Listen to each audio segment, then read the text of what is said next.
Hello everyone and welcome back to Ask the King. This is part 2. This is only a two-parter this time around, but the videos went a little longer. It's going to be roughly about a 2.5-hour show today, rather than a 3-hour show, but that's perfectly fine. Thank you all. Great stream so far. First Ask the King of 2023. The first part should already be live and separate from this one here on DSPGaming, so if you did not see it, I urge you to go check it out. A lot of good questions were answered. We're going to jump right back in, but a few quick reminders. I do Ask the King every other month. This is my open Q&A show where you ask me questions and I give you detailed answers. How can you get your questions answered on the show? Well, if you're a forum member, if you're a channel member, you get incredibly increased chances. In fact, we have 3 more questions from members of the channel that I'm going to answer before we even get into forums and other things. So become a member, and then you'll have an increased chance. Okay, if you're a patron of mine at patreon.com/darksidephil, you get a question answered for sure if it's a $20 or more pledge a month. And that's why Slayer had his question answered earlier. Of course, I also have my forums at DSPGaming.com. I also have Twitter. Many different ways to get your questions answered. Okay? Without further ado, let's get back into it. Our first question of part 2 is from Purple Pickle Yum Yum.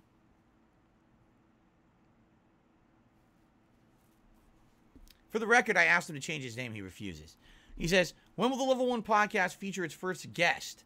Hypothetically speaking, if you had the chance to... Oh, wait, there's 2 questions. Hold on a second. There's 2 completely different questions. Let me answer the first question first. When will Level 1 podcast feature its first guest?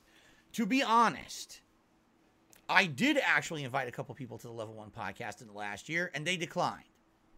I'm not going to tell you who. I'm just going to tell you. There actually were a couple people at times during the year I was interested in having on the show. They either declined or they did not respond. Okay? However, at this point, I feel like the Level 1 podcast is essentially the show where I just talk direct to you guys rather than someone else. I am interested in the future in possibly doing things with other people. For example, maybe an interview. Okay, maybe, and not me, I'm talking about me interviewing other people. Not me getting an interview of me, but me actually interviewing others. Okay, I'm interested in that. So, I will have an idea or more on that in the future. It is something that I am interested in, and when I have more information on that, I will let you all know. Okay, but basically, if I have a guest, it would not be on the Level 1 podcast. It would be something different. Okay, now, his second question. Hypothetically speaking, listen to this one. If you had the chance to DDoS Twitch's entire website undetected and cause permanent, irreversible damage for screwing you over unfairly with your partnership ban, what would you do? Okay? First of all, I was not banned from having a Twitch partnership. I was forcefully removed for the time period of 1 year. And then they told me at that time if I wished to reapply, I could. So essentially what they were saying was, we want you out of the partnership program right now, but you could try again in a year, which doesn't make sense because they never explained to me what I did wrong to be kicked out of the program to begin with. How can you actively expect me to do better when you didn't tell me what I did wrong to begin with? Doesn't seem to make much sense from any kind of a professional or business standpoint, does it? It's pretty ludicrous, and they're pretty stupid for doing it. But anyway, I digress. Would I DDoS Twitch's entire website undetected and cause permanent irreversible damage for screwing me over unfairly? No. That is absolutely ridiculous. I would never do that. Listen, they can run their business however they want. They have the legal right to do that. Were you aware of that? They do. They have the legal right to do that. Now, what they don't have the right to do is violate contractual agreements that they have. They had a contractual agreement with me, and I believe Twitch is based in the state of California. California has certain laws in place to business agreements, and I would be interested if they violated the business agreement because I had a contract with them that they violated without any proof of wrongdoing. Okay? If you have proof of wrongdoing, you have to prove it. You can't just say we have proof, so we're just going to do it. No, you have to show the proof. That would be like saying you get arrested, you go to court in the legal proceeding. Okay, is he guilty? And the cop says, "I have evidence, Your Honor. Case dismissed. You're guilty." Wait, what's the evidence? Where is it? Don't have to show it. You're guilty. Goodbye. What? That's not how it works.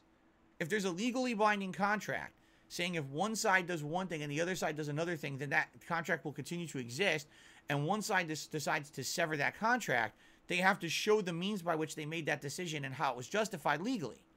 I don't think Twitch did that. I do feel like they're in violation of their own contract, okay? So, could I take them to court for that eventually if I ever wanted to? Probably. Would I win? Probably not. Because I hate to say it, there's just not a lot of understanding of tech stuff these days. There's been judges that literally don't even understand the situation on YouTube and dismiss YouTube lawsuits. It makes no sense that they would dismiss them. So that's the thing. Like, I don't think I would ever. First of all, I don't have the means. I don't have the time. It's not worth my time. The deal is that when you get treated like that by a business, you don't want to be a part of them anymore. Correct? And it's true. I want absolutely nothing to do with Twitch at this point. You know, the only reason I would go back there is I had nowhere else to go. And even then, it would be a temporary thing. Trust me. It would be like it's a lesser of two evils kind of a deal. But I really don't see the point in going back to them because I don't like that philosophy that at any point they can punish you and not have to prove you did anything wrong. That's ludicrous. Okay? Now, all that being said, would I do anything to hurt Twitch? No. Listen, there's plenty of fine people on Twitch that use that website for business purposes. I can't imagine why. There's now been so much evidence in the last 2 years that site literally doesn't care about anything. They will do whatever they want. They have agendas in place. They push certain people because of their agendas. It's bullshit. The site is horrible at this point. And if anything, people should be trying to leave in droves. The fact that there's people who celebrate becoming a Twitch partner every day on social media is ludicrous. Like, you have to be the dumbest person to think that this is an accomplishment. You're going somewhere where you can literally be eliminated in a moment with absolutely no justification. Why would you want to be there? Right? It just makes no sense. But anyway, no, I don't wish any ill will towards the company, towards anyone who uses it. I don't want to destroy Twitch. I wish they would change for the better. It's a shame that I was there for almost 5 years of my life, plugging away, building up a Twitch viewership, and they literally don't care about you. They will just crush you like a bug if they got something wrong up their ass about you. Because the thing is, I didn't do anything to cause them to keep me off the site. They just determined one day they wanted me off. Likely it was because of the large amount of hate that I get thrown my way. And, it's a negative association to have someone who's is hated on the site. It's such a joke. So, anyway, no, I don't wish any ill will. I don't want to destroy the business of the site. You know, I would never do anything like that. Even if an opportunity presented itself to me, no. I don't hold grudges. I don't care. If ever they would change their mindset, I would go back. I liked being on Twitch. I liked the chat. I liked the culture. The problem was it was run by idiots. Kick the idiots out. Change the mentality of how the site's run. I'll come back. It's that simple. Okay. I got $1 tip. What?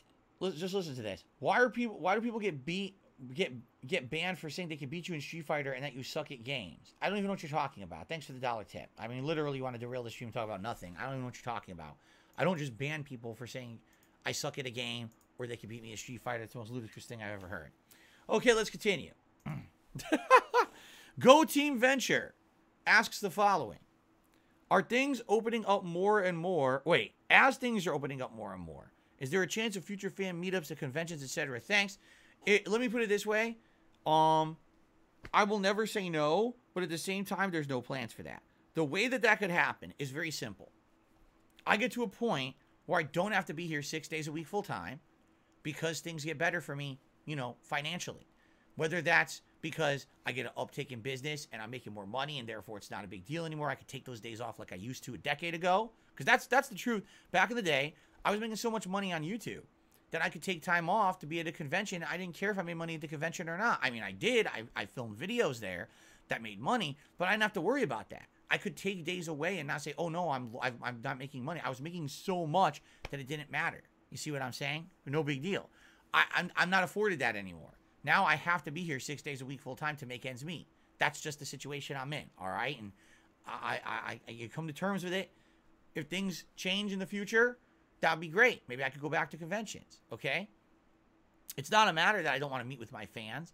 I don't want to, hang out with them or chill, whatever. It's a matter of feasibility. The other thing is, outside of me growing this business and making more money, if I could eventually do something like do a refinancing, with this home that I have and the equity I have in it. The problem is I had a bankruptcy 3 years ago. No company will really touch me. They don't want to deal with me because they say your credit's terrible. You can't refinance when you just had a bankruptcy and a foreclosure. It may be several more years before I can do that. So I'm kind of stuck between a rock and a hard place right now. Can I really do anything to make my business grow and explode and make more money? Not really. Can I do anything to make my credit so much better that someone will refinance my home? No, not really. So I'm just kind of maintaining for now. You know what I'm saying? We'll see what happens in the future. If things get better, then I could do something like that. I would do it. Why wouldn't I? Right? Okay. Derek asked a question. Is there anything you miss doing that you did back in the day, or would you like to forget everything that you used to do? The second half of the question confuses the heck out of me. Would I like to forget everything that I used to do? No, I don't have like horrible regrets and horrible saddened memories, depressing, crushing memories that, oh no, I never want to remember ever doing that. That's ridiculous. Okay? No. I like to think that, here's the thing. A lot of the things that I've done in the last 15 years of my life have been well documented. I filmed them all, right? I chose to put those moments on the internet. And those moments are essentially immortalized as long as YouTube still exists, correct? So, you know, those things are always going to be there to remember that they happened. And, you know, I'm the kind of person that I can look back happily at the past and I can say, here's things that I used to say and do, or things that I used to enjoy. I don't do them anymore, but they were very nice. And I could kind of reminisce and put a smile on my face and say, you know, I'm glad that I had them when I had them, or I did them when I did them. You know, let's talk about a few of those things. I used to be able to spend time with my parents every week. I don't do that anymore. I don't live with them anymore, or live near them anymore, I should say. I used to be able to eat delicious, authentic Italian food.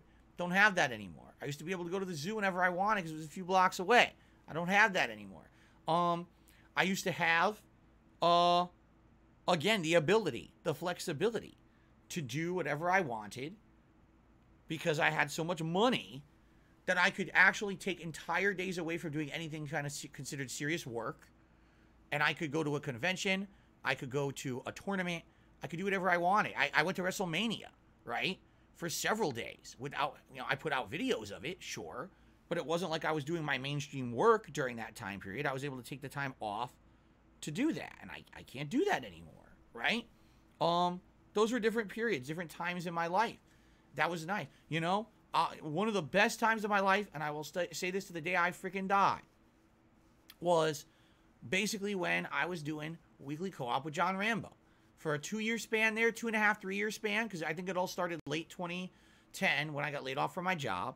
And we were doing the co-op stuff 2011, 2012, and 2013. And it all ended in 2014 when I moved, right? So I can wholeheartedly tell you guys, those years, 3.5 years, every week I very much look forward to Rambo coming over and us having a good time, hanging out, having conversation, having a meal together, playing games, filming videos, having fun no matter what it was. Because it wasn't always super serious. A lot of the times it was just dick around stuff. And I think what happened was, for me, that was for me the one time a week that I got to hang out with friends. Because outside of that, I was literally filming video game content every day, all day. You know, that was my life. And that one day a week where I didn't have to do that because I was hanging out with a friend felt very different, right? Hold on one sec. It did. It just felt like, you know, 6 days a week, I was busting my ass, working. Keep in mind, it was very different back then. It wasn't interactive streams like I have today. It was kind of like me just talking to a camera. It wasn't me talking to an audience of thousands of people. It was me just talking to a camera. You know, it was definitely me putting out the content and you guys enjoying it after the fact. Today, it's a very different social experience every day that I'm on stream. I love that. But back then, it was a very different experience, you see. And when did I get that social fun and interaction? When Rambo came over, you know? So those were special times for me. Those are a good 3-year period where every Saturday, Rambo would come over and we'd have that opportunity to just chill. And even though I feel we basically were getting something different out of it, because I do feel like at the beginning, he did feel like it was fun, chill stuff that we were doing. But after a while, it turned into a grind. Like to him, it turned into, this is a work for me. This is a grind to make money. As opposed to for me, that was literally my day a week to escape the stresses of being a full-time YouTuber. And instead just to be able to do fun stuff with a friend.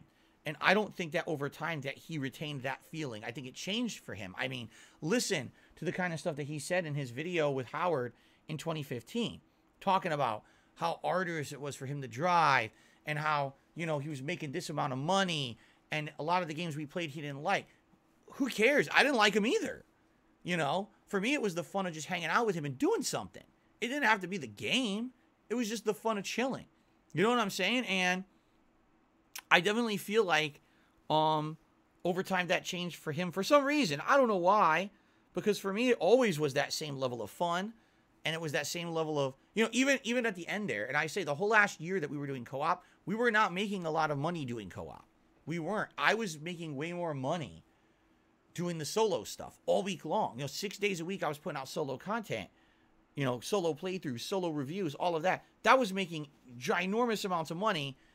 And the co-op stuff we were doing was kind of like just the excursion for me. It was barely doing anything.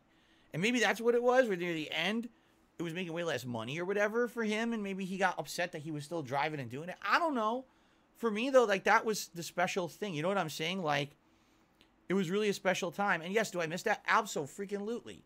I miss having a day a week where I can just hang out with a friend and shoot the shit, you know? I don't have that anymore. What I do have is a meaningful home life with my wife and Jasper, and I love that. Don't get me wrong. I like that more than the life that I had back then. The life that I had back then was literally I'm alone for 6 days a week, and once a week I see my parents, and then I get to hang out with John once a week, and that was my life. Today it's just much better. Okay, it is. My life today is ginormously better than it was back then. But at the same time, was something lost with that friendship and the loss of those co-op sessions? Absolutely. I miss that. So I would say of all the things in the past, I miss the food. I miss seeing my parents once a week and at holidays. And I definitely miss hanging out with John Rambo once a week and having that friendship that we had. It's a shame that it ended the way it did with him essentially, you know, saying he didn't want to do anything anymore because he felt that I was all about the work aspect of it, when in reality, it couldn't have been further from the truth. But again, if you want to see the whole story of that, last year I reacted to the John and Howard video about me. I went very full detail about all of that, explaining the situation from my perspective, which I had never done before, 7 years later. I think a lot of people get it now. And I was at fault because I was a workaholic, you know. That's really why I lost that friendship, because I was a workaholic. It is what it is. Anyway, there's the answer, okay? All right, at this point now, it is time to do shout-outs for my patrons. Those who pledge to my Patreon, thank you so much to the following people. Those who pledge at a pretty, you know, decent level, okay? A, yes, the letter A.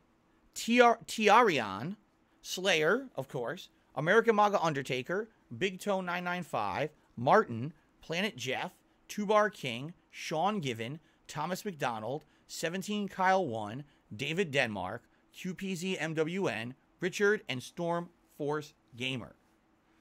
Okay? Awesome. Thank you all. All right, give me 1 second. I'll be right back, and then we will do forum questions.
It would help if I unmuted the mic.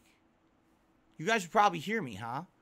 I totally revealed all kinds of big secrets and all kinds of in-depth stuff. You missed it all, huh? Well, that's too bad. I'm not going to go over it again. All right. Let's go to forum questions now, everybody. So, Sherry92 asks the following. Sherry92 asks the following. Will you and Kat ever do a stream together ever again? Well, I've answered this question before. I always answer it the same way. I'll answer it again the same way. But the thing is, I think it's worth reiteration for those who didn't maybe hear the answer, because I don't often bring it up, okay? Brief summary of my wife's interaction with myself and my business. My wife moved in with me in 2018. When she moved in with me, our plan was as follows. Periodically, she was going to appear on my streams in a Q&A capacity, where perhaps we would do like a half an hour to an hour session of Q&A, and she would answer your questions about herself, whatever she wanted to reveal about her past, her history as a gamer, whatever it might be. And that was totally on her to choose what she wanted to answer or what she didn't want to answer. That was kind of our idea. And then what we were going to do is gradually, we were going to be doing more content with her in it. We were talking about possibly she could cook, and during, you know, we could like cooking with her, cooking with Kat, where she would do different recipes and the like, and show off her cooking skills. And then we were going to do other things as well, perhaps gameplay. Like, we had all these ideas of things that we were going to do over time. And if you remember, you know, she moved in 2018, and she was in maybe a small handful of streams. I want to argue 3 streams, maybe. Nothing too major, a few Q&A sessions or whatever. And then finally, the big thing that was planned was that Halloween 2018, we were going to do a special Halloween all-day event marathon like I usually do. We were both going to, you know, dress up in Halloween costumes, right? And during the course of the day, we were going to play a variety of games like we always do. And we were going to actually do co-commentary. Now, I was going to play the games, but she was going to commentate over them with me. She came for the intro, and she came for the first game, which is a Silent Hill game. And during the course of that game, basically all my trolls came to the stream. This was a little different because, you know, this was back on Twitch, right? So a little different. And they came over there, and they proceeded to basically be the most disgusting audience I've ever seen, okay? Insulting her looks, bringing up things from her past that had absolutely nothing to do whatsoever with today, all right? Like, literally things from the past that we've never spoken of, has no one's business. It's none of anyone's business. People from her past and shit, like, they're saying their names on the stream and shit. Like, what? Okay? Just the nastiest stuff. So, within basically about, I want to say, I don't know, you know, the intro and then maybe an hour of gameplay, okay? She basically got seriously bothered by what was going on the stream. She's looking at the chat or whatever, and she got seriously bothered. And we went on break, and she told me on break, I don't want to go back. I was like, why? What happened? She's like, did you see the things they were saying? Like, she's the kind of person that she knows that that's bullshit. She's not dumb, right? She knows that those are trolls trying to get to her. But when someone's just going to sit there and rag on you constantly and say nasty things about you and then bring up shit that has nothing to do with the present day you, things from your past, nasty things about your past and things, why would you put yourself into that position? Does she have any incentive? This is my stream. It's my business, not hers. It's, you know what I'm saying? That was supposed to be something nice that we were doing for the viewers to say, hey, it's nice to have someone, to have someone as a special guest and to add something, right? It's not just Phil talking constantly in his content. There's someone else to add something, right? You guys tell me all the time, well, you have another person on your streams or whatever. That was definitely what we were going for. We thought that would be something nice. And literally to have the trolls be so nasty to her, she's like, I have no desire to ever be on your stream ever again. Like, why would I? If any time that I step onto the stream, I'm now putting myself in the line of fire. I'm putting myself in a situation where these people think that it's just fair game to be absolutely disgusting to me for no good reason. Why would I do that? Just think about that. You know, if you go a certain place, you're going to be mistreated. There's no positive benefit for you to be there. It's not like you get anything out of it. You're trying to be nice to be there, but people are just going to be gross to you. Why would you put yourself in that position? Right? Why? Why on earth? It doesn't make any sense. So, basically, you know, after that happening, there were other opportunities. Christmas events, other Halloween events, special things, you know, playthroughs. And we talked about it. And every time sometimes she even thinks, yes, maybe this will be different and I'll do it. And then by the time that it happens, she's like, you know what? I still remember that day. I still remember how nasty they were to me. And the thing is, as you guys probably know or maybe don't know, it's not like it got any better. The people who are that gross continue to be that gross. They continue to delve into things that are none of their business. Private shit behind the scenes that has nothing to do with me or my streams or her or anything like this. And they've continued to get nastier and nastier over the years. Do you ever hear about it on my streams? Of course not. It has nothing to do with these streams. Why would I bring it up? But some of the grossest shit you'll ever see is on the internet. And so then the moment that she were to come back and be on stream, of course, you know, those fuck faces are going to try to come here and be nasty to her again. What's the point? Seriously. What's the point, right? So until things change, until that insane mentality of, hey, just insult someone for the sake of doing it, until that goes away, I don't think she's ever going to want to come back to the streams. Is that ever going to go away? Probably not. It certainly doesn't look like it's gotten any better over the years, right? I mean, what you can say is look at my streams and how much better they look. You notice right now I just went through that whole segment and no one in the chat has said a nasty thing about Cat or me because we have that shit under control now. But it used to be to the point where people would just say or do whatever they wanted. And, you know, you get to the point where it's like, what's the point of this, right? Seriously, what is the point of it? It doesn't benefit anything. It doesn't improve the stream. It's not like she gets anything out of it. It's just something nice to do every once in a while. And if she has to take abuse because of it, of course not. What's the point of that then, right? So, I mean, at this point, it's been over 4 effing years. Have things gotten better? No. Like I said, these people who are that messed up in the head to think that this is fun stuff to do, to insult people, have just gotten worse on the internet. You know what I mean? It's not like it stopped. It just got worse and worse, more toxic, more toxic. Why? The more you give for them to have things to talk about, the worse it will get. We know that for a fact. The more personal information I give about my life, the worse it gets for me because they just make more shit up.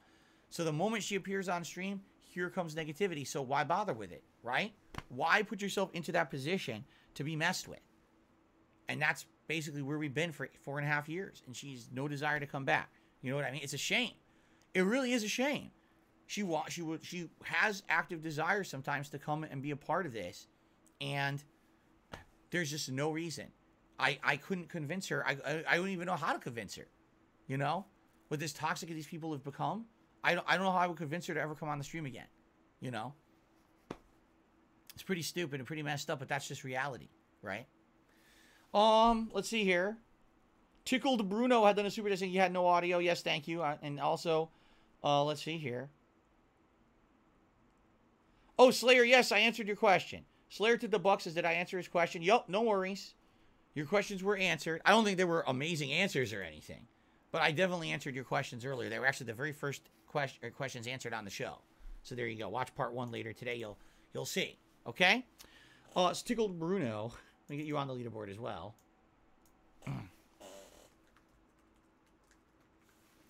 Okay. Oops. Ickled Bruno. What's an ickle? Tickled Bruno. Okay. Oh, these are. Oh, we're on forum questions now. I see. Oh shit. We're on forum questions now. I almost knocked my questions over. Okay. So.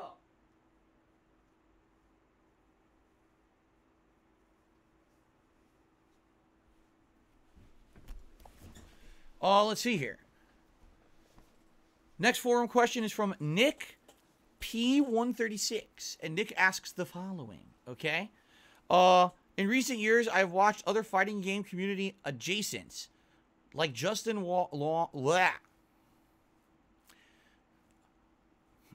I've watched other FGC adjacents, like Justin Wong and Lord BBH, do streams of fighting games that I think would be interesting for you to try.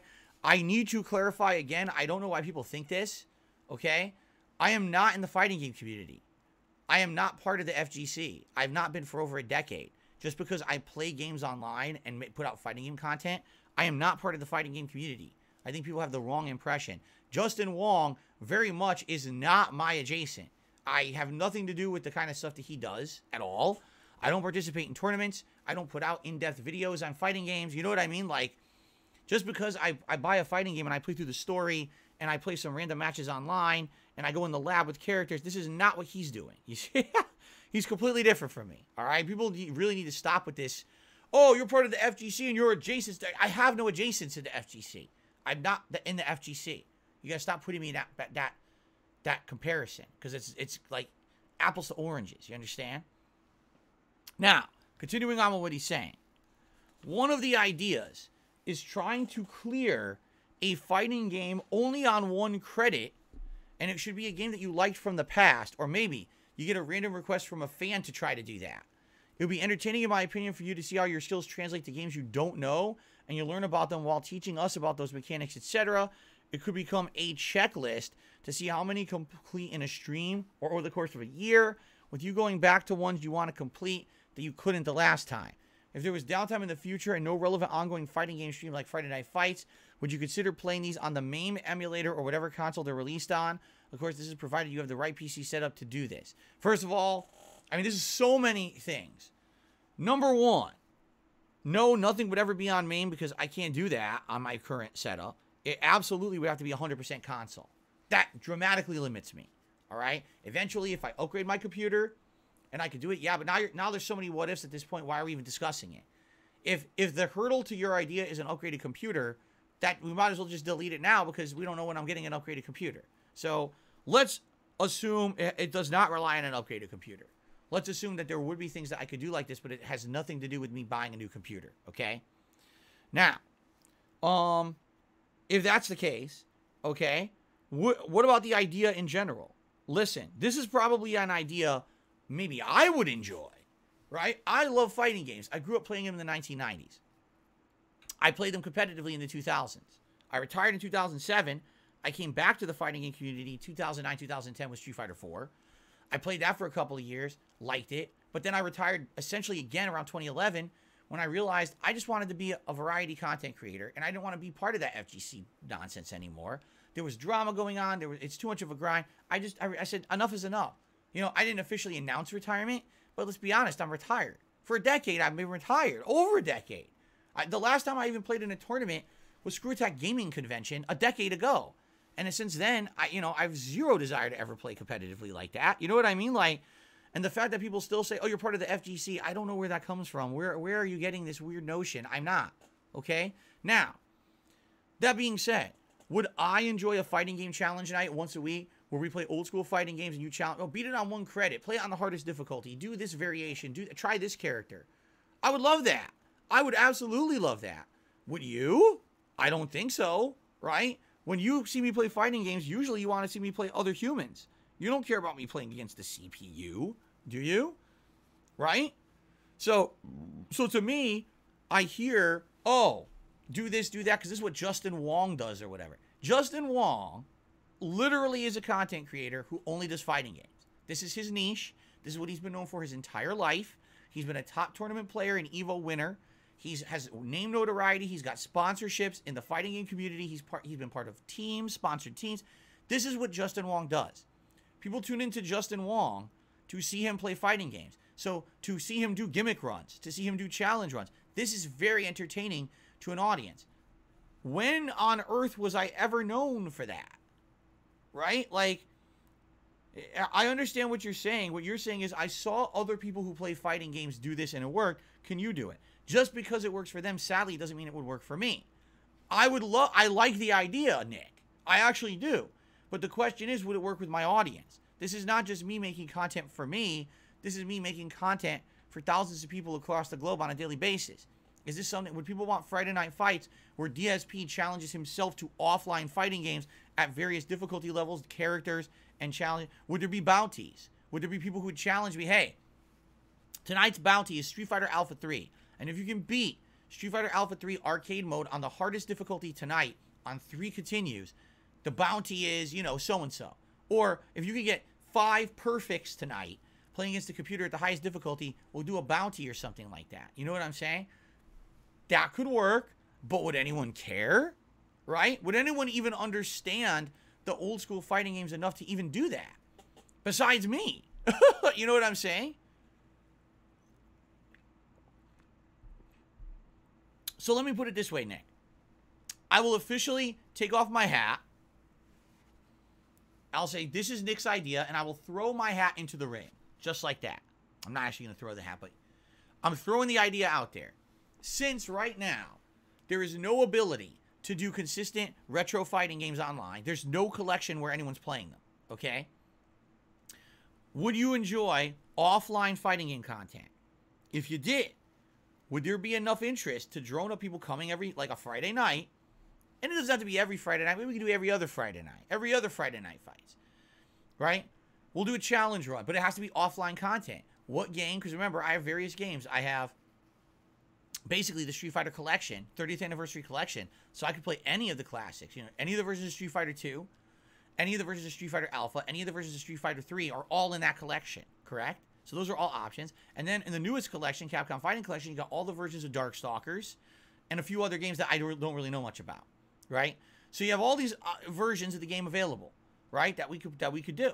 And it's up to you. Would people be up for challenge runs? But what would they be? And it would have to be fan submitted. What are your ideas for challenge runs? Would you like to see me beat a certain game with a certain character at a certain difficulty? Would you like to see me get a certain amount of perfects in a certain amount of time? Would you like to see this? Would you like to do that? And if the question is if people will show up, engage, and support those streams, abso-freaking-lutely 1,000,000%, I would do them. But from what I've seen, people only seem to really like fighting games, number one, when they're brand spanking new. And when they're brand new, they'll come out to see the new games, see me play the new characters, play it online, all that. And then number two, if I'm doing online play. But even playthroughs of games, I'll give you examples here.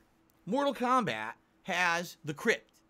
And, you know, over the course of me playing Mortal Kombat games over the years, I try to do the Crypt. Everyone complains. Why are you doing this? Why are you not playing online? We don't want to see this. This is boring. Why are you doing this single play? Get online and play people. Like, I'm not kidding. It's gotten to the point where it's obnoxious, where I just want to enjoy a game and I can't because I get yelled at for not playing online.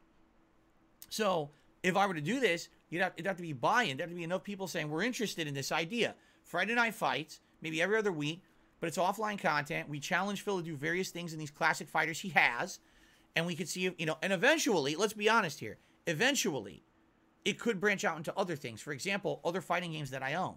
I own classic fighting. I own Injustice 1 and 2. I think I have Injustice 2 digitally. I have Tekken 7, I'm pretty sure digitally. I have older fighting games if you wanted to see me go back and try it in those too. I'd be down for that. You know, I'm okay with that. But we would have to get to a point where people care. Do people care? If it's not online, usually people don't, right? So I'll throw the idea out there. Thank you, Nick, for the idea. What do you guys think? Let me know. I'm not Justin Wong. I don't even know who Lord BBH. I don't know who these people are. They're from the fighting game community. I'm not. You tell me if you like this, and if you do, let's talk about it. And if not, let's bury it very deep and never speak of it ever again. But thank you, Nick, for the idea. Golden Nobles asks the following. Marvel vs. Capcom 3 is my favorite fighting game to this day. I'm wondering if you truly hate it, because I remember when it came out, you strongly criticized it. What in the game didn't you like? Here's what was good about Marvel vs. Capcom 3. An interesting, wide cast, a variety of characters from Capcom and, you know, Street Fighter in general, but also the Marvel Universe. They added more characters, you know, that previously maybe were not in previous Marvel games and were kind of interesting. Flashiness was off the charts. The visual style of Marvel vs. Capcom 3 was great. It had that cell shading that kind of made it look like a comic book. The combos were amazingly flashy. You know what I'm saying? Like, everything was great. What was bad about it? The gameplay. What was wrong with the gameplay? The gameplay was completely unbalanced, that the entire game was based off of getting one hit and winning the match. That's not competitive to me. That's a situation where it's like, why do I want to play a fighting game where I'm playing perfectly well, I make one mistake, and I lose the entire game? Or vice versa to that, there was another factor called X Factor. You could be completely getting destroyed in a match, activate X Factor, get one hit, and win the whole match. The game was based on comeback mechanics. That was Marvel vs. Capcom 3. It wasn't about, you know, basically like high-level skill. It was comeback, 100% comeback mechanics. And that's shit to me. I don't like games that are based on comeback mechanics. I want something that has footsies, variety in gameplay, balance. The entire game of Marvel 3, rush down. Rush everyone down, get the one hit, giant combo. Next character comes in, giant combo. Next character comes in. Oh, wait, they activated X Factor. One hit, giant combo, game over. That's what audiences liked about Marvel 3. They liked that insane flashiness factor. One combo that would wipe a character out of the game. They liked that. But competitively, that's not very fun. From someone who grew up in the 90s playing fighting games that weren't like that, that were based more on basics and fundamentals. There's almost no basics and fundamentals in Marvel 3. It's a combo game. It's a combo maker game. And I don't like that. And to some extent, other games in the future, like Dragon Ball FighterZ, was almost exactly the same. It's like they followed that same mentality of, we don't care about fundamentals, just make it a combo maker game. Hit that one hit, oh, it's over. I don't like that, all right? So, for me, that's why I didn't like Marvel 3. A lot of people loved Marvel 3, but it stands to reason. Here's the deal. Take a look at how long Marvel 2 lasted. Marvel 2 came out in the late 1990s, and it existed competitively all the way until Marvel 3 came out in the early 2010s. Over 10 years, that game held its merit. Once Ultimate Marvel 3 came out, how many years until it died? A few? 3, 4? Does anyone really talk about the game anymore? It's dead because it was all flash and no substance. Once the flashiness of the game wore out, no one cared. Then they tried to make another one, Marvel vs. Capcom Infinite, and it flopped miserably. So it sucks because if they had retained what they were going for in Marvel 2, as opposed to making it a 100% combo maker game for Flash for streamers, I think it would have been a lot more successful over time. But it flopped after a few years because it didn't have fundamentals that were sound for competitive play. That's my take on it, okay? A couple super chats have come in. Please allow me to get a couple more questions before we get to the Twitter questions. We got 2 more forum questions. Felix the Maid says, will Battlefield ever recover from its massive downfall? Battlefield 2042 failed terribly. Many dislike Battlefield 5.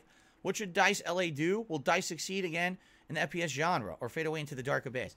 Only time will tell, and certainly I don't know. What I would say is, and I mean this, seriously, whatever they did with Battlefield 4, oh my God, it absolutely was amazing. It had the best graphics of the time. It had really fun gameplay mechanics when it came to the gunplay, the destructibles, the maps. Like, that game hit it on all cylinders. Now, Battlefield 4 on last-gen consoles was a piece of dog shit. I remember it on Xbox 360 and PS3 chugging along and being garbage. But on PS4, as a launch title for PS4, it was amazing. It blew your socks off how good the game was on PS4. And I played it for a while. I loved that game. And then ever since then, they've never made a good game. I don't get it. Where did they lose their way? You had Battlefield 1, Battlefield 2042, Battlefield 5, Battlefield fucking 47 or whatever. They all stink. I wish that they would make another game in the vein of Battlefield 4. But every other one after that has sucked. So all they got to do, go back to their roots. What was Battlefield 4? What worked? What didn't? Make it modern. I think they're going to have a hit on their hands. It seems like they don't have the ability to do that anymore.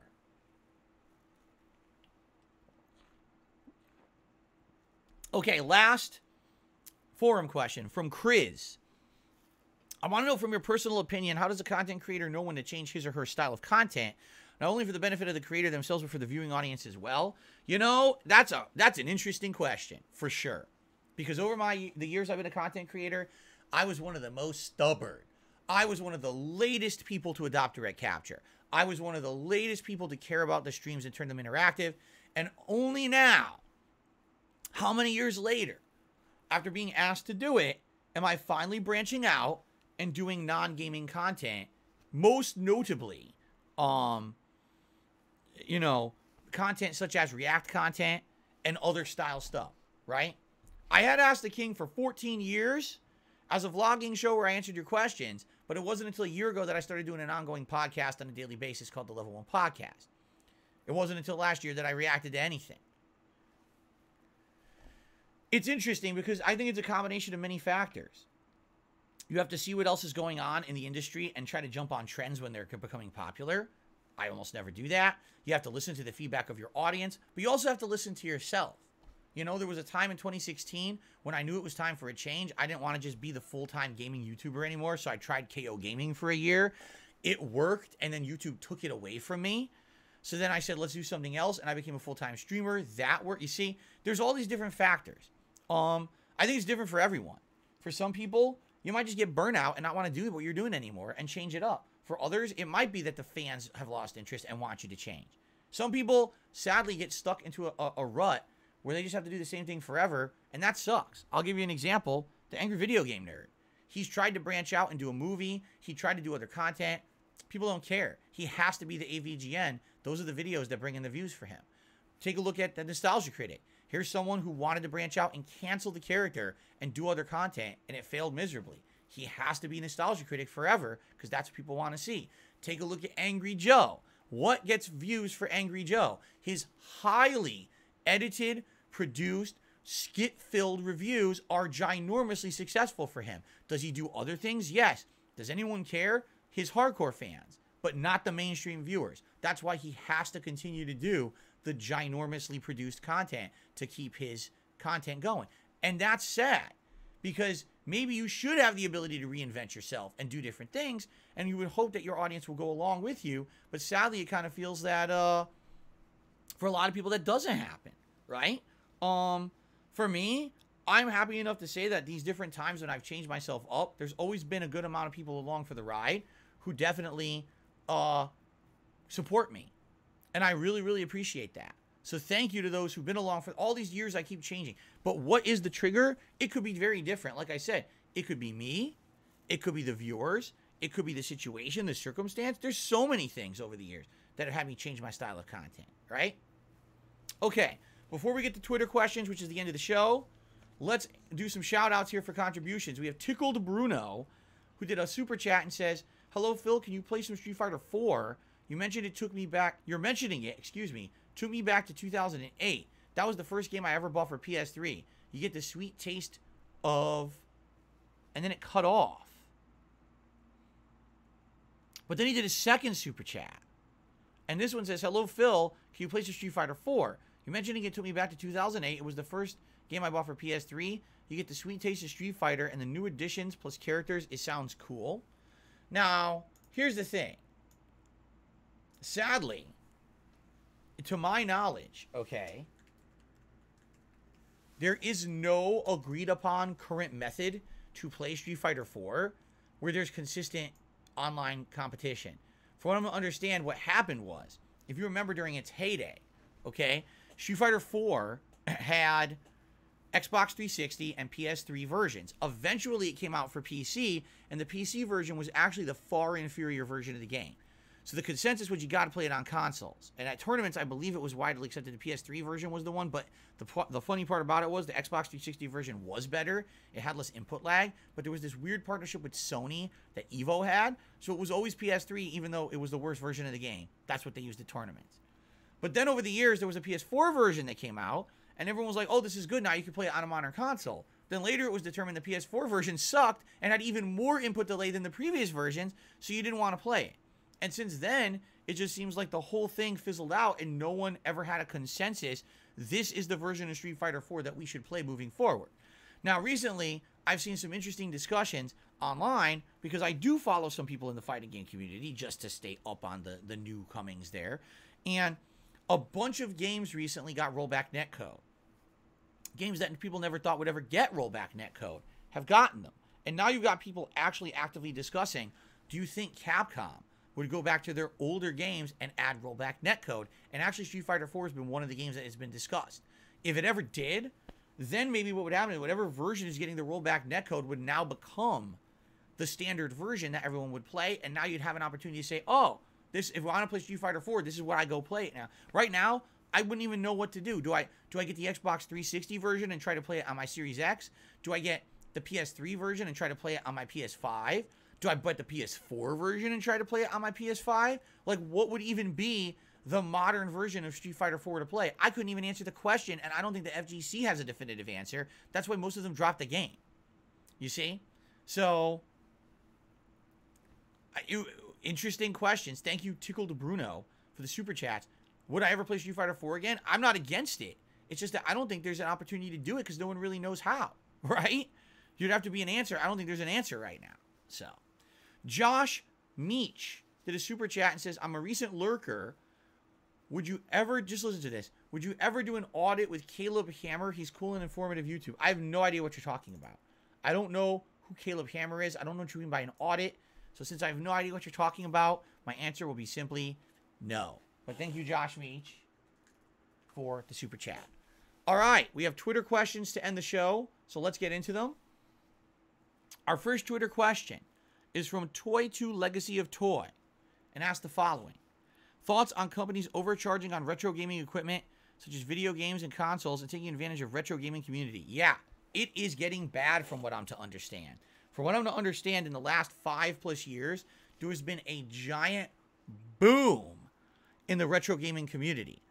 When I was starting off as a YouTuber over a decade ago, I used to go to conventions, and I used to see at conventions, seriously, like a ton of games being sold on the cheap. NES games going for a couple bucks each, right? Now, the rare ones, for example, the Mega Man series, right? That would always be expensive. Earthbound, if you found a copy of it, always went for a lot of money. Chrono Trigger. The big, notable games of the 90s always kind of went for a lot. But a lot of the other games became shovelware. Hell, the consoles themselves weren't even going for that much money because they were so mass-produced in the 90s.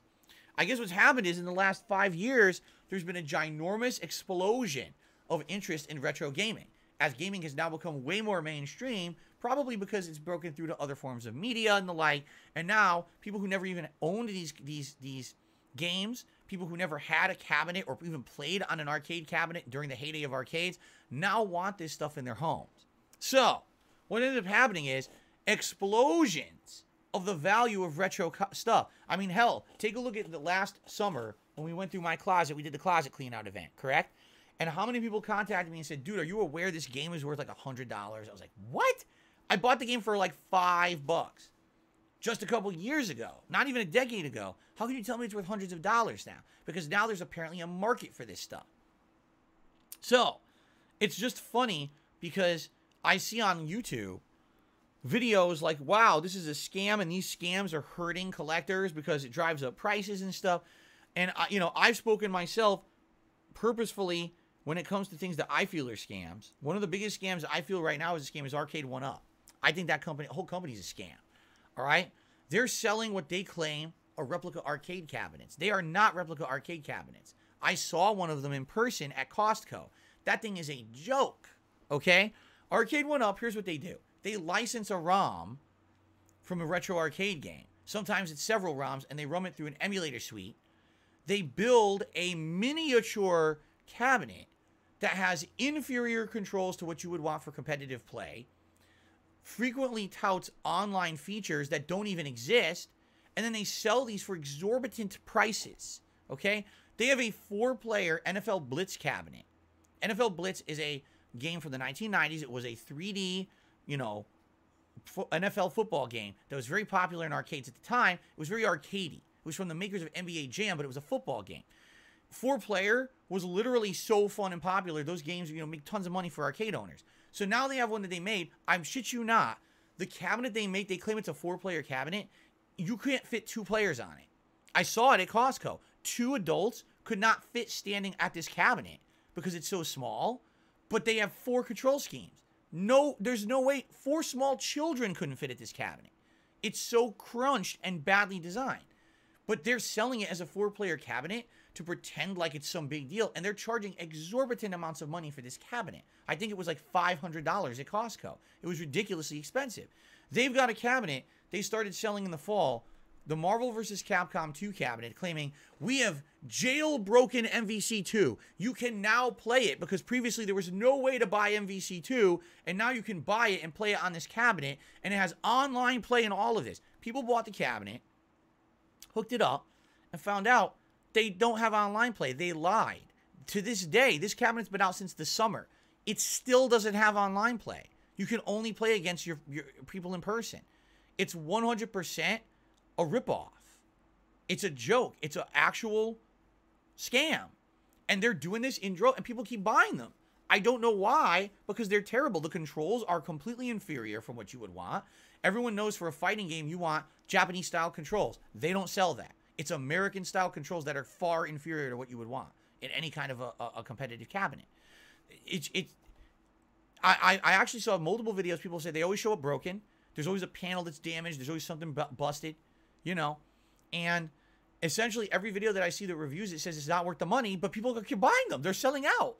Like, what the hell is wrong with people? Again, it seems like the people who are into this have money to burn, and they do no research, and they don't know what they're doing. So that's what I mean. It seems like what's happening now, it's hip to be retro. It's hip to be into old. It's hip to have the Pac-Man. Hey, guess what, guys? I fucking played Pac-Man in arcades in the 80s and the 90s. I know about it, and I can have this lamp and say, I know what this is. I played these fucking games because I'm 40 years old. I owned the cartridges, so the artwork is appropriate to me. You're going to have 20-year-old kids who've never even touched this shit. Oh, it's so cool to have it, man. It's like, what are you talking about, right? People who never played in arcades, oh, I need to have an arcade collection at home. It's stupid. And what it does, it's this artificial demand that inflates the prices of everything. So now, you used to be able to buy an arcade board and a bunch of, you know, the cabinets for like $500. You could build a full-size arcade cabinet at home. Now it probably costs $2,000 because all the prices are inflated. You used to be able to have a retro gaming collection. You could drop $500 and literally have an insane library of games. Now you drop $500, you could probably buy 3 popular Nintendo games. You see? Things change over time. And it's weird to see it happen in real time for me. Because like I said, when I started on YouTube a decade ago, I would go to conventions and see what they had and grab finds and things. And now I guarantee you go to a convention, probably every game's like $20. Right? Just because it's retro. It's just not, it's wild. Anyway, let's continue. Bumsy Dezuwa asks the following. Will you ever play any of the Monster Hunter games like Monster Hunter Rise? Because that's out on Game Pass right now. I've already explained, and I'll explain it again. I tried. I played one that was on a 3DS many years ago. And then when Monster Hunter World was coming out, I tried the beta. People hated it. Within 2 or 3 streams of me playing the 3DS one, they were bored and said, stop playing this. People stopped showing up, stopped engaging. And then the same thing with that. The beta was so boring to my viewership. I was doing it co-op with people who knew how to play to try to learn it. Within 2 hours, people said, stop playing right now. We'd rather have you cancel this stream and do something else for the final hour. We hate it. You know? I don't know what to tell you. It's not that I don't want to give it a shot. The couple times that I tried it, it always failed. So to me, I don't see what's changed. Does Monster Hunter have a giant audience? Yes, it does. Does Monster Hunter have viewership? Yes, it does. I know for a fact there's streamers out there that get tons of viewership for it. Is it me? No. Apparently, it's not my audience. So why am I going to try to force feed you guys games that you're not interested in, right?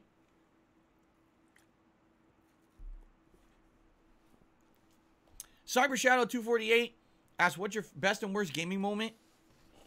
I don't think of it like that. I don't. Like, I don't have gaming moments that I think of that were amazing. You know what I mean? I mean, competitively, what's my best gaming moment? When I got 4th place at EVO 2005. That was the highest ranked American in that event. Top 3 were all Japanese players. And, you know, I don't think I'll ever go to a tournament and ever do that good ever again in my life. Okay? Just being honest. Did I play in other tournaments after that? Yes. Did I win them? Yes. But that was the most notable thing I'll probably ever do at a major tournament. You know? What's like maybe the hardest gaming accomplishment I ever did in recent memory? Maybe beating Sekiro the way that I did. When I played Sekiro, honestly, my first run with 0 spoilers of what was coming, I basically beat the final area of the game in 10 minutes. I steamrolled it and beat that boss's ass. And most people say they spent hours upon hours trying to beat the final boss. It was so hard. And I just said, bye-bye, slapped the shit out of him. Since then, did I ever play as well as that? Probably not. That was probably a game that by the end I had mastered the parry and I was going crazy, and that's how I did that well.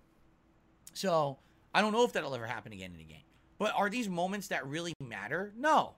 To me, any moment that I'm on a stream and I'm having a great time with you guys and there's, you know, we laugh or we have, you know, we're enjoying, that's all it's about. It's not about, oh, some great overall gaming accomplishment, some amazing, you know, over the top, crazy, oh my God, I can't believe how good you did at a game. No one tunes into DSPGaming to see that, right?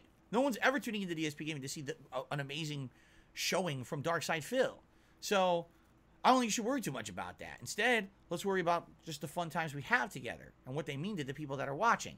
The worst gaming moments, you could watch a million times when I failed miserably at easy things in video games. I raged, you know, that's an easy one, okay? Our final question from Twitter is from Siu, who asks, oh, the name is pronounced Sawi? Wow, okay. Well, Sawi, they said, how do you think the world will end? Will there be a sort of apocalypse, an alien invasion that ends humanity, or do you think the world will never end and life goes on? It's scientifically proven that the sun will go supernova and destroy us all. At that point, life will already be over. There won't be sustainable life on Earth. But you know, you're saying when will the planet end? the planet will end, or the world. When will the world end? This world, this planet will end when the sun goes supernova and destroys it. That's scientific answer. Now, if you're asking about when will humanity end, when will the human world end? I don't know. If anything, all right, what we just saw with COVID a few years ago is a great idea of what might happen. We like to believe that we're secure and safe. We like to believe we're oh so smart, right? Oh, humanity is so smart. We're ready for anything. As soon as COVID hit, we weren't ready for jack shit. We didn't have nothing ready to stop it. People were dying in droves. You know, people were acting like assholes, spreading it like crazy, not caring. Oh, it doesn't exist. Yeah, COVID, that was the funny part. At first, COVID didn't exist, right? It's a myth. It's a rumor. It's not real. Then, when people started dying around us in droves, people had to admit it existed. But then it was, oh, the methods to stop it, those are false, right? It's like people just want to believe whatever they want to believe forever. They're just dumb, and they will do dumb things. And unless you can control the dumb people to stop them from hurting the smart people, you will have a worldwide disaster that will be uncontrollable. There will never be a zombie apocalypse, but there very well could be a worldwide pandemic that will never end because people are too stupid to do it. So, to me, I think that's what will do it, honestly. I don't think it'll be a world war. A world war will kill a lot of people, but it's going to be a worldwide plague or sickness that's going to just go whoop. And that's the end of that. Maybe I'm wrong. All right. We actually have 10 extra minutes. 10 extra minutes. Who would like to ask me a question? I actually can open up the stream chat to open Q&A. And we don't almost never do this on Ask the King, but we can do it. Okay? Carlos says, if you receive an old game IP, if you could revive an old game IP, what would it be? I missed the first two Lost Planets. Infamous. There you go. Am I getting HBO Max? No, I have no plans to get HBO Max. Maybe in the future, but not right now. Would I ever do a 24-hour stream? No. The only way I would do a 24-hour stream is if it was designated with other streamers to cover for me during a certain set time and take breaks. A 24-hour stream is not healthy for anyone of any age range, and if anyone does it, they're an idiot. They're literally hurting themselves. Even if you do it for charity, you're hurting yourself to do it. The human body is not meant to sit still for 24 hours. That is insane. You are going to hurt your body with long-term damage. You should not do that. Jay says, I got One Piece Part Warriors 4 yesterday, only $9 at GameStop. Awesome. That's a great find. Okay, if I had to live in a horror game, what would it be? Bug Snacks. What's the best modern remake of a classic game I played in the last few years? Resident Evil 2. By far. It understood the spirit of the game. It totally redesigned the game from the ground up to be a modern game. But man, did it understand what the game wanted to be. And it became a horror game that was scary for all different reasons. I love Resident Evil 2 Remake. That's why it was my game of the year that year. Am I surprised GameStop's still in business? No, because idiotic people keep buying them out of problems. They would have gone out of business many years ago if companies didn't keep sending them money. I don't know why they keep sending them money, but, you know, they will fail eventually. They're not going to be around forever. What toppings do I like on my hot dogs? I like a traditional hot dog that's just like ketchup and mustard. I like a hot dog with spicy mustard and some relish and maybe some sauerkraut, maybe some diced onions like the works. I've had ones with bacon and stuff on it that's good. You know, hot dogs are pretty versatile with the toppings that they could have. Yeah, even a cheddar, a chili cheese dog is really good too. RAC, I can't really give you my opinion on Dead Space that's coming out soon because I haven't played it. I play it tomorrow, so after I play it, then I can give you my opinion. And I'm playing it all day tomorrow. Ryan, I didn't even know there was a new Silent Hill movie being made. When was the last time I had pizza, like real pizza, out? Last year when I ordered it for Feasting with the King. Like I said, I've had home pizza before where I make it or we get one you bake in the oven, but I haven't had a order out pizza in a long time. PS3 Troops said, would I consider playing every Souls game back-to-back start to finish from Demon Souls to Elden Ring during dead months? No, that's too much overload of the same type of game. I'm a variety streamer. It would never work. People would get burnt out too fast. Should you take steroids to get swole? Consult your physician on that. Don't ask me. I'm not a doctor, nor am I any kind of a fitness professional. What's my opinion on the new Dead Space? I can't have an opinion on it until I play it tomorrow. I literally just answered this question. Did I ride in a cable tram? Did I ever ride in a cable tram? I'd like to say yes, because I swear I do have a memory of doing this. I remember standing in something that was like moving, like wiggling back and forth and going on a cable. But when exactly I did this, I have absolutely no recollection. Maybe when I was a child. Somewhere with my parents. Because I can't remember when it was, but I swear I remember that. Do I believe people are inherently good or evil? No. What is your favorite Fallout? Fallout. All right. Fallout 3 stands as a special place in my heart because it was the first one in the series I ever played. And I actually can't wait to do a full playthrough of it eventually with you guys. I'm feeling very nostalgic about it. But I think objectively, probably New Vegas is better. But we'll see when I play Fallout 3.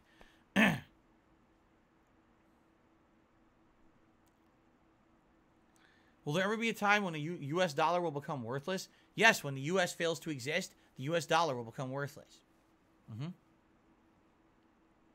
Did I ever watch any Japanese game shows? The only one I ever saw was MXC, Most Extreme Elimination Challenge, which actually was called Takeshi's Castle in Japan. I used to watch that show with the American dubbing. That's probably the only one I've ever seen. So...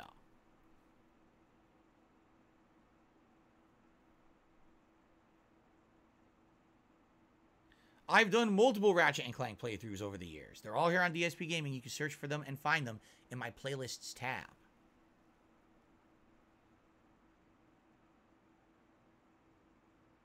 PS3 truth that never happened.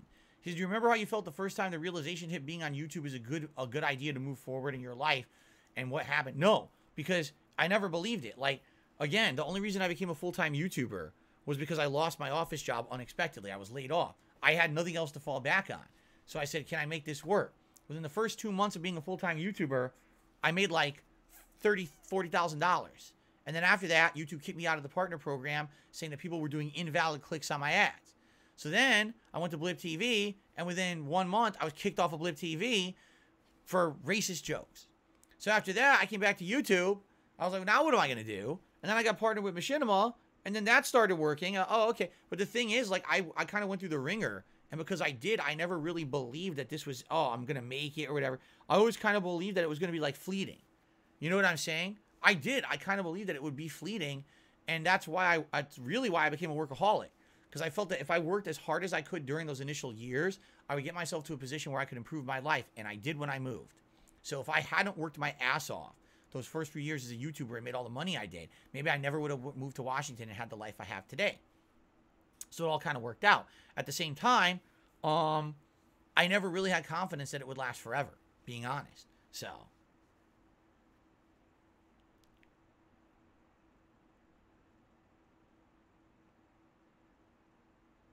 Will I play Red Dead Redemption 2 again this year because it's been 5 years? I don't know. Red Dead Redemption 2 is the kind of game that's so heavily narrative focused. I don't really feel like replaying it has value because you already saw the narrative once. The gameplay elements kind of take second fiddle to everything else. You know what I'm saying? Huh.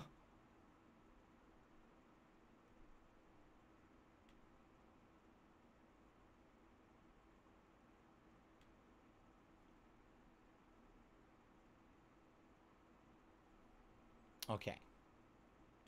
I emailed there. I wanted to check it out, and it was fine. Okay. Yes, I'm running for president. It's official. I'm announcing it today. I'm running for president, so everyone knows. No, I don't remember the last book I read. Favorite Rocky movie? Probably Rocky 4. Did I ever visit the Grand Canyon? No.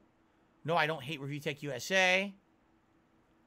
Reacting to MXC would be a funny react video, says Dutch. It probably would be. That's a funny show. Especially with the American dubbing. With Kenny Blankenship and Vic Romano. Of course, I'd get copyright stricken into oblivion. But, you know.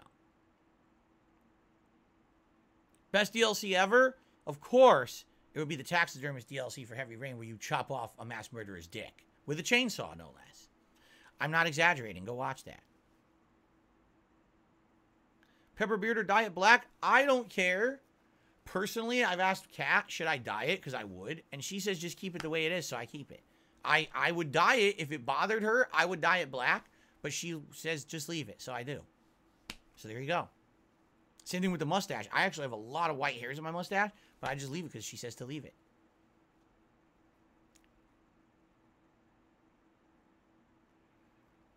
Favorite brand of coffee? I think it's called Kaluai.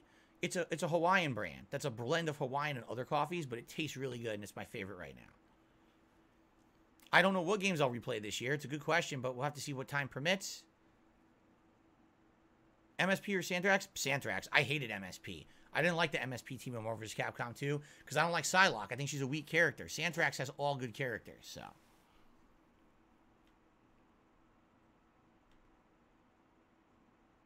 All right, guys. I think that's it. Thank you so much. Great episode of Ask the King. We covered a ton of questions, a lot of ground. I hope that you guys enjoyed. Thank you so very much for watching, whether you watched live here on stream or whether you watched on demand after the fact here on YouTube. Thanks. Remember, multiple ways you can submit questions for the next episode, whether it be becoming a member, whether it be my Patreon, whether it be posting on DSPGaming.com, whatever it may be. Get your questions up. Late March will be the next episode. All right, everyone? I hope you liked the new setup as well. I hope that this looked good for you. I think it looked great, right? So thank you so very much. Until next time, thank you, and keep those questions coming. Stay cool. See you later.